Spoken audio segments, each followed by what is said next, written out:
Hey guys, welcome to Milwaukee. Hello. Good to be here. Hi, how are you? Can you tell me where we are right now?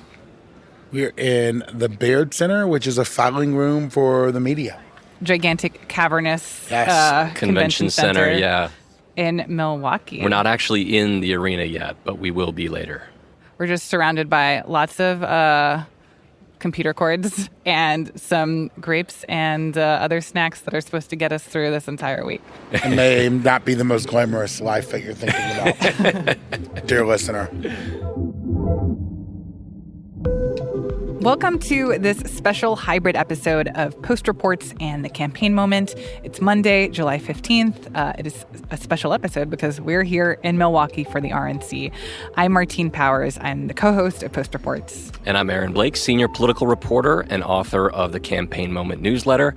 By the way, as the convention is kicking off this week, this is a great time for you to subscribe to both the Campaign Moment newsletter and the Campaign Moment podcast feed. We'll be having lots more content than usual as we ramp up this campaign season. That we're doing this week. Yes. It's very exciting. And right now we also have with us Josh Dawsey, who is a political investigations and enterprise reporter here at the Post. Josh, thank you for being with us. Hey, how are you? Good morning. Good morning. So today we're actually taping the show in two parts. The three of us are here this morning just before noon to talk about some of the latest huge news from over the weekend, the assassination attempt against Donald Trump. So we're going to talk about what that means for the campaign ahead, but we're also going to be talking about another huge story that dropped Monday morning involving Trump's legal cases, specifically his classified documents case being dismissed by the judge in Florida. Mm-hmm. So that's what we're talking about now. Then later in the afternoon, Aaron and I are going to be coming back to unpack what we are expecting is going to be a big announcement about Trump's vice presidential pick. So you'll hear that update at the end of today's show. But let's go back to the thing that is obviously on everyone's minds right now and is looming over all of this, and that is the attack at the rally over the weekend. Today, federal authorities are continuing to investigate the shooting. They're still trying to understand what motivated 20-year-old Thomas Matthew Crooks to open fire at the former president. We're hearing more about the victims in the shooting, including Corey Comparator, the firefighter and father who was killed at that rally. And we're also hearing more about Trump himself and how he is responding to this and taking this all in. Josh, you talk a lot to people in Trump's circle. What is your sense of how Trump is feeling right now in the days after this attempt on his life? Yeah, I mean, I think obviously, like the rest of the world, he was totally stunned. He told a lot of his advisors on Saturday and Sunday that he felt like, that it was a gift from God that his life was saved. The sort of iconic photo on Saturday night of him pumping his fist in the air has been immediately used by the campaign and by his allies to sort of project strength. And he's telling folks that his speech on Thursday night is going to be less antagonistic towards Joe Biden and more about calls for unity. I guess we'll wait and see what he says. We've heard unity before from Trump, and sometimes those calls don't last so long, but they might here. So I think what he's telling folks is that he wants them to dial down their speeches at the convention, that he wants the convention to be about unity. That's a word he's used repeatedly in conversations with people around him. So I guess we'll see what he says. Aaron, what is on your mind when it comes to this investigation and what we're still trying to understand here? I mean, usually after we have an event like this, and of course I'm thinking about school shootings, mass shootings, we get a sense for why it happened, what the motives were rather quickly afterwards. There's usually some kind of a social media trail. The people around the person will talk to reporters and give a little bit of information about why this might have happened or who this person was. The shooter here seems to be more of a black box than we're generally used to. There's not a huge social media trail. There's basically only a couple pieces of information that we've been able to kind of parse so far. One is that he's a registered Republican. Another is that a few years ago he gave a $15 donation to a progressive group. But all the other reporting suggests that not many people, certainly saw this coming or really understood what motivated him. And so I think that's really the big question right now is like, The motive is not always the most important thing, but we always want to know why these things happen, what might have contributed to this. And at least right now, there's just not a whole lot of information on this. I also want to ask about the Secret Service part of this because there are a lot of questions that are being asked about how is it possible that a person who's armed like this could have gotten on top of a roof to have a straight shot with Secret Service everywhere. Yeah, it's totally astonishing. I mean, I think there are lots of calls for the Secret Service to be investigated. How could something like this have happened? What happened was the shooter was on top of a building that was not part of a secure perimeter around, which means the Secret Service did not have control of the area. But why a facility that close with a square shot to the stage was not part of a secure perimeter, I think is a question. Also, there were folks in the crowd who said they saw the guy. How that did not get communicated, I think is a question. Why there were not more Secret Service personnel firing back and watching. There are lots of questions that people have, and I think we're going to see a lot more of that. I was talking to someone over the weekend who said that the Secret Service, how they got him off the stage, is basically the way they teach agents to behave, and that's what's supposed to happen in that situation. But that everything else before that certainly is a mess for them. And I think it's worth putting this in the broader context, which is that the Secret Service has been an agency that has been embattled for a very long time. And I would encourage people to read the reporting of my colleague, Kara Lenig, who quite literally wrote the book on this. Mm-hmm. There are questions about this agency that have been going back for a very long time. And, this is maybe the worst moment for the Secret Service since 1981, Reagan, really, since right? Reagan, the attempted assassination of Ronald Reagan. There were people who reportedly saw this person. There was a police officer who reportedly kind of poked his head up and tried to confront this person. It seems like there was a breakdown, and protecting the former president is a very difficult job. There are a few things in politics that unite both sides, and scrutinizing the Secret Service seems like something that could right now. Yeah, also one thing to note is that the Secret Service has less of a protective footprint around a former president than it does a current president, right? So what you saw when Trump was president, there were more agents, there were more of an apparatus, more tactical equipment. There was just more, right? And former presidents don't get as much protection. Though he is a presidential candidate, too. That's what makes this a little bit more complicated. Right. And he has way more protection, let's say, than Jimmy Carter or Bill Clinton or Barack Obama, because he, is a highly public figure. He's doing rallies. He has a very public person, but it's still different. I mean, the Secret Service, the way they protect a current president is different than anything else. Interesting. So we're going to keep an eye out for how that part of the investigation continues to unfold, or these questions around the role of the Secret Service. But I also want to talk for a second about some of the misinformation and disinformation that we're starting to see come up. Our colleagues are reporting that right after the event, many people online were claiming that this was a so-called false flag operation, and basically that Trump's own camp might have faked the shooting.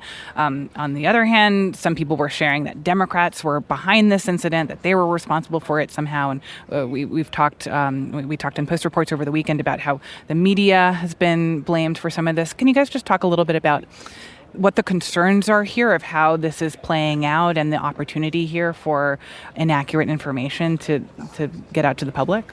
I mean, I think a lot of players have been fairly responsible. I mean, I think you've seen politicians on both sides of the aisle come out and call for the temperature to be taken down. Mike Johnson did it. The Speaker, I think Democrats have done it obviously as well. But there are bad actors in the situation. And what's different about the current moment we live in than I think in previous places, when was Reagan shot in 1981? I mean, we've had assassinations and attempted assassinations on presidents and political figures in this country for a long time. It's just everyone has a microphone now, right? I mean, everyone can say whatever they want, and they can just post it online immediately, and it can ricochet around. There's no guardrails of any kind, and I think that's why, we all have to be sort of smart consumers of news and only read trusted sources and verify what we know, because there is so much bad stuff out there. Yeah, I think it's fair to say that we've always had a conspiratorial bent in this country. There's always been these conspiracy theories that have bubbled beneath the surface. I think part of it is certainly the prevalence of social media, and there has been a move in social media away from censoring, people who put things out there that may or may not be true. certainly. So you see these things proliferate a lot more quickly, and there's not as much kind of a check on those. You see in the days since then manipulated photos of the agents who are taking Trump off the stage smiling. They weren't actually smiling. You see photos of Trump smiling. He wasn't actually smiling. And these are not small-time accounts who are promoting these. These are accounts with hundreds of thousands of followers. These are people who are leaving these things up after they're debunked. I think this is also a situation that is kind of uniquely prone to misinformation and overanalysis and kind of this polarizing, shifting, views of reality. I'm thinking back, of course, to the Zapruder film, John F. Kennedy, when he was assassinated. People will parse that in all kinds of different ways. We have a video of this thing happening, and people can look for like little things that confirm their viewpoint and like what might have actually happened here. Yeah. Then there's a bunch of different perspectives that people can analyze and point to things that kind of push things in a certain direction, and it's just kind of a gathering storm of misinformation. Yeah. Well, I want to go back to what you said, Josh, about the calls right now for the collective temperature to be taken down in our political rhetoric. And a lot of those calls are coming from Trump himself and people who are close with Trump. Are we going to see Trump kind of take on this more? And look, you already saw on Truth Social this morning, Trump was attacking prosecutors again and the cases and going after the cases. I mean, he's a fighter at his core, right? I don't necessarily see him running a kumbaya campaign long term, nor do I think the Democrats will. I mean, the Democrats are already discussing when they can put their, ads and messages back on air. I mean, I think you'll see them out going after Trump again within a couple days. Maybe it will be a little lower for a little bit, but I don't think we are in for like a roses and happy talk campaign. Yeah, and I think that the Trump social media post this morning was a kind of a telling moment. The calls for unity are calls for a very specific type of unity. In Trump's opinion, that is dismissing these cases against him and basically kind of the other side giving in. Meanwhile, we see on the Democratic side a lot of discussion about do they continue to talk about how Trump is a threat to democracy and things like this? There is not a kind of a setup that is conducive to a unity that is going to be agreed upon by both sides. Both sides want a certain kind of unity, but it's not what the other side wants. And so that just makes it an untenable détente that's not going to last for very long. And I want to talk for a second about one legal case specifically. We saw news of that this morning. The Florida case, the classified documents case against Trump that has now been dismissed by the judge.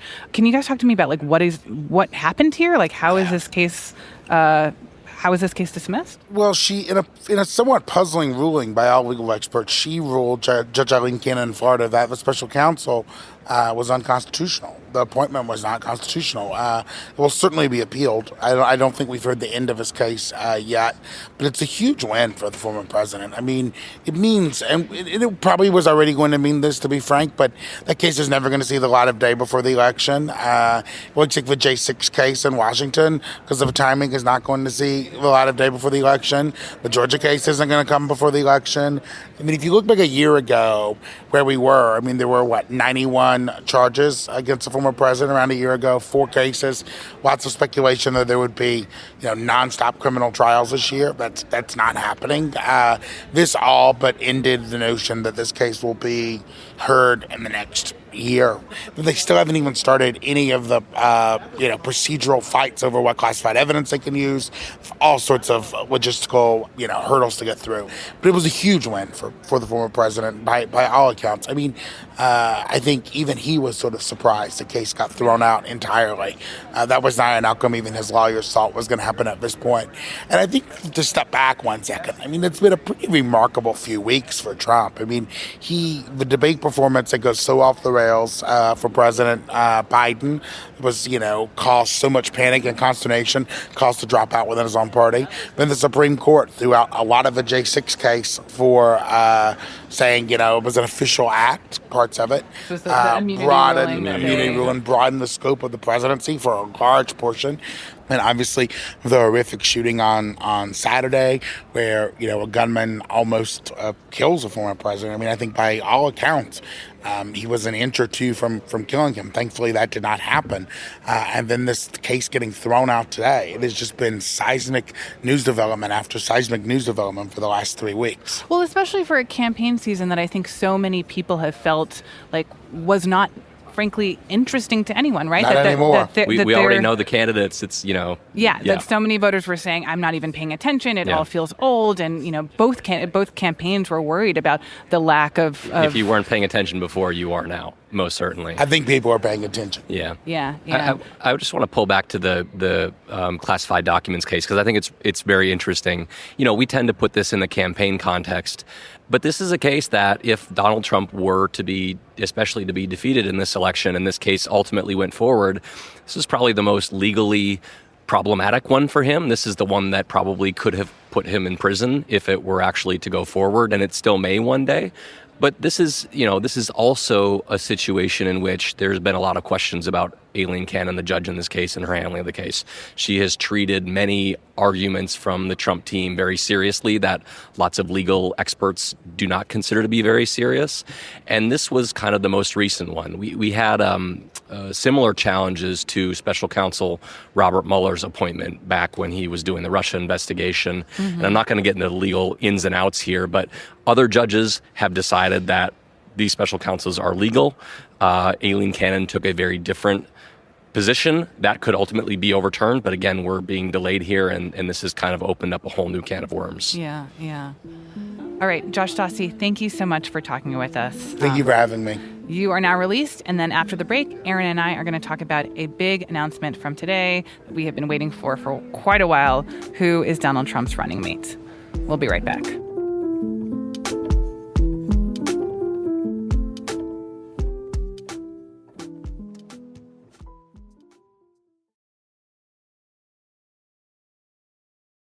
All right, Aaron. So now it's mid-afternoon here in Milwaukee. We're still here at the convention center. And a few minutes ago, this happened on the floor of the Republican National Convention. Ladies and gentlemen, it is now time for us to determine our nominee for the office of Vice President of the United States, Senator J.D. Vance. So, J.D. Vance. Senator J.D. Vance of Ohio is Trump's VP pick. I have to say, I was really surprised by this. I was not expecting it. But Aaron, it sounds like this makes sense to you. I mean, in the larger context of the process, the idea that it would land on J.D. Vance one day, I think, if you had said this a year ago, it would be surprising. I think as this process went on, it became clear that he was certainly one of the finalists and that he made a lot of sense for Trump for a variety of reasons. And what are those reasons? I think it's a pick that is geared towards what happens after the election. When Trump is inaugurated, he serves another term. The big issue that Trump obviously had with the person who is no longer his running mate, Mike Pence, was that Mike Pence said all the right things and did all the right things for 4 years. And then ultimately, the loyalty wasn't there. At the very end, when the rubber hit the road, Mike Pence didn't do what Trump wanted him to. And so I think with this pick, Trump is going with somebody who understands what Trump's movement is really about, has really geared his political career towards it, and Trump will feel confident that this man will kind of help him govern in a way that is much more MAGA than Mike Pence, and will go along with the things he wants to do. And so I view this as being a pick that's not geared so much towards the campaign, it's geared towards Trump's eventual presidency. And so the fact that it's geared towards that is interesting in and of itself, certainly. That he's feeling confident, and he's like, this isn't about getting me elected. This is about who I want to be I think spending a lot of time with after I become president again. There was always a sense that Trump would value loyalty in this pick because of what happened with Pence and because Trump generally just values loyalty very highly. From all the people around him. Yeah, but you don't get to demand that loyalty and actually be president unless you win. And so to the extent Trump felt that things were dicey and he needed electoral help, maybe he goes with somebody else. I think this pick is a reflection, perhaps, that he feels good about his electoral chances in this race, and he can pick somebody who maybe doesn't have that broad appeal. But as you alluded to, Vance as the loyalty pick is so surprising when you think about the trajectory of where Vance came from. And I think a lot of people know this story, but now that he's the VP pick, I think it's worth reminding people of this is a person who started out writing this book, this memoir, Hillbilly Elegy, that I think a lot of liberals in 2016 thought was a guide to understanding, why Trump voters were supporting Trump.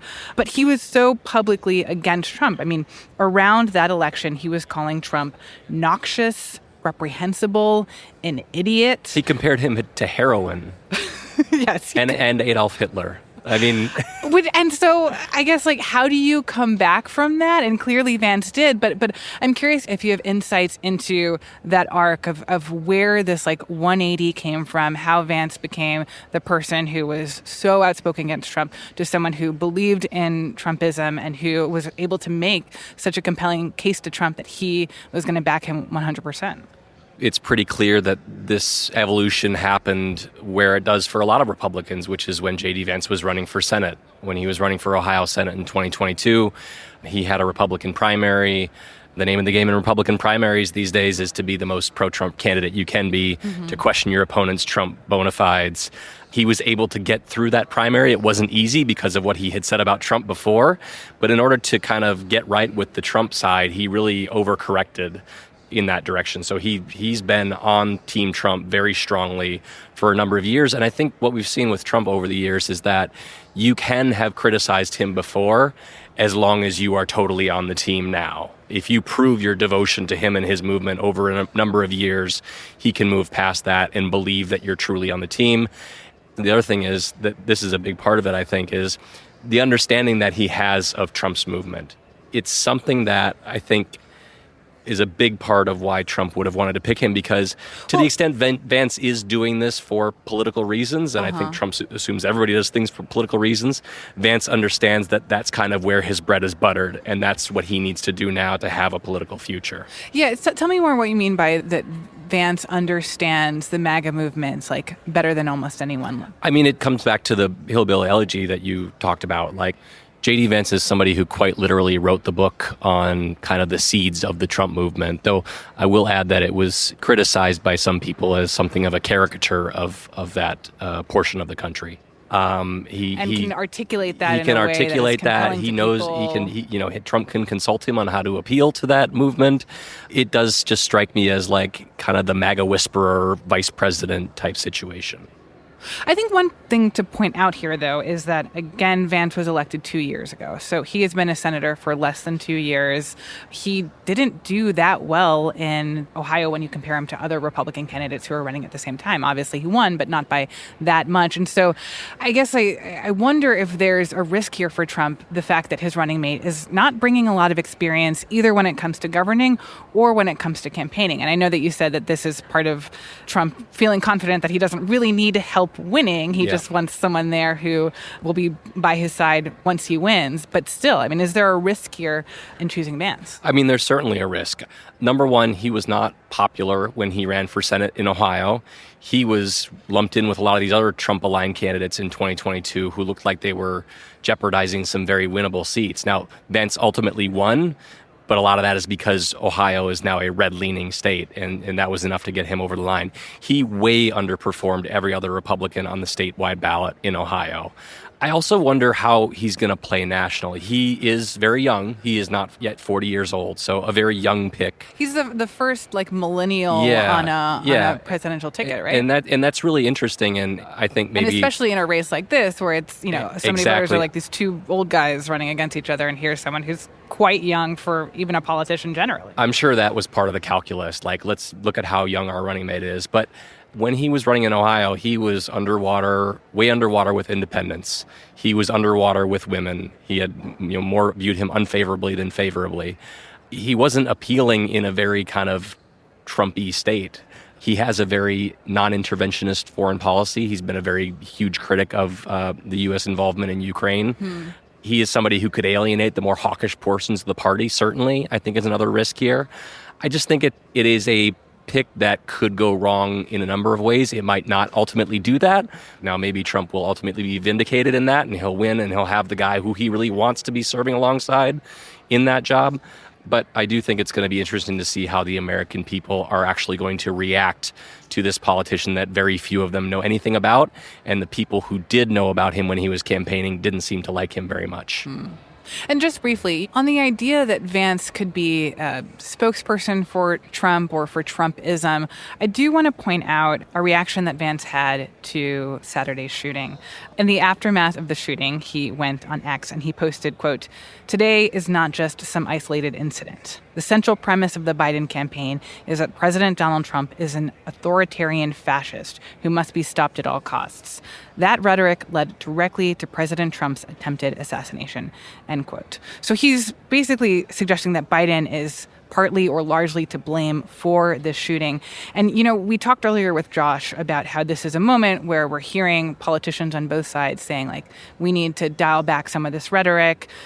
I do wonder, is Vance going to be part of an effort to use this assassination attempt as a political point against Democrats? Yeah, I mean, to the extent that actually toning it down was truly the goal of the Trump campaign, and I think it's worth some healthy skepticism of that. Vance is somebody who has been willing to toe Trump's line, to kind of say the things he wants to hear. I'm thinking, of course, about when he was asked recently about a hypothetical situation in which he is in Mike Pence's place on January 6th, and basically gave an answer that suggested that he was more likely to entertain this effort to overturn the presidential race on that day. The things he says about Trump's indictments is very kind of far out there in a way that Trump likes. And so I think that Trump certainly sees in Vance somebody who is more of an accomplished potential attack dog in this campaign, somebody who's willing to go out there and say things that he wants. I think he's going to be a very talked about vice presidential running mate because he is going to toe the line in a way that Mike Pence never really did. Well, that will be interesting to see. All right, Aaron, I know that you have a newsletter to write, so we're going to leave it there. But thank you so much for chatting with me. Thank you, and subscribe to The Campaign Moment. Woo. Aaron Blake is a senior political reporter for The Post, and earlier we were with Josh Dawsey. He's a political investigations and enterprise reporter at The Post. That's it for today's episode. If you're tuning in via Post Reports, now is a great time to also follow the Campaign Moment show feed itself. That's where we're going to be dropping exclusive episodes from the convention this week. We're here all week. We're doing a lot, so you're definitely going to want to hear all of that. Be sure to look up the Campaign Moment wherever you listen to podcasts, and also subscribe to Aaron's newsletter. You can find the link for that in our show notes and at postreports.com. Today's episode was produced by Laura Benshoff and Charla Freeland. It was mixed by Sean Carter. It was edited by Lucy Perkins and Mary Jo Murphy. And thanks also to Ali Bianco. I'm Martine Powers. See you later this week.